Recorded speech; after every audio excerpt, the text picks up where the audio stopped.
लोकसभा चुनाव की आहट के साथ अब राजसमंद में भी भाजपा और कांग्रेस दोनों में ही बागी चेहरे पुनः पार्टी का दामन थामते दिखाई दे रहे हैं। कांग्रेस में तो कुछ ऐसे चेहरे भी पुनः पार्टी में आ गए हैं जो विधानसभा दौर में अपने बड़े नेताओं के खिलाफ भी तीखे तेवर लिए हुए थे। बड़े ही खुले इंटरव्यू के माध्यम से उनकी बगावती बातें वहाँ तक पहुँची थी।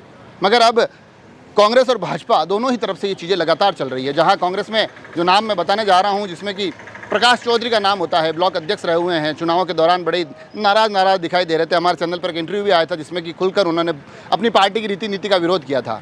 अब उनके साथ साथ नरेंद्र जोशी जो उनके सहयोगी थे, ब्लॉक में उनके पास भी पद था, दोनों ही चेहरे पुनः कांग्रेस में आ चुके हैं। लोकसभा चुनाव को लेकर पुनः अपने दलबल को मजबूत करने की कोशिशें हो रही है। ऐसी ही कोशिशें भाजपा के खेमे में भी लगातार चल रही है। जहाँ गणेश पालीवाल का जिक्र हुआ था, जो कि निर्दलियों के साथ नजर आए थे, बगावती और विरोध वाले तेवर थे विधानसभा राजसमंद में, अब जिनको थोड़े दिन पहले ले लिया गया है। उसके बाद नीरज सिंह राणावत की खबर आती है, जो स्वयं चुनाव लड़े थे निर्दलीय। फिर उसके बाद अब जो दो चेहरे और निकल कर आए हैं, उनमें एक नाम होता है अनूप सिंह, जो स्वयं निर्दलीय चुनाव लड़े थे। अरुण चतुर्वेदी के साथ उनकी तस्वीरें वायरल हो रही है। बताया जा रहा है कि एक बार पुनः अनूप सिंह भाजपा के हो गए हैं। एक नाम और उसके साथ खड़ा हुआ दिखाई देता है, एक चेहरा और नजर आता है, नाम होता है विकास दवे।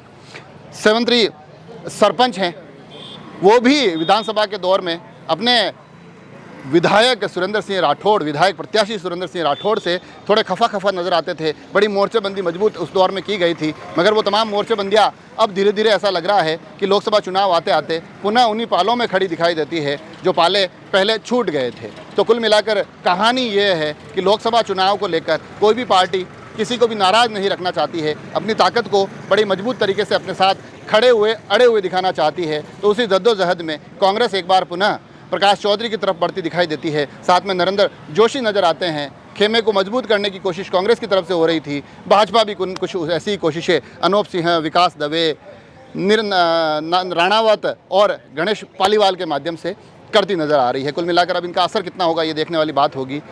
हम कोशिश करेंगे कि चुनाव से जुड़ी हर एक अपडेट आप तक पहुंचाए। आप सभी लोग जुड़े रहे राजसमंद एक्सप्रेस से।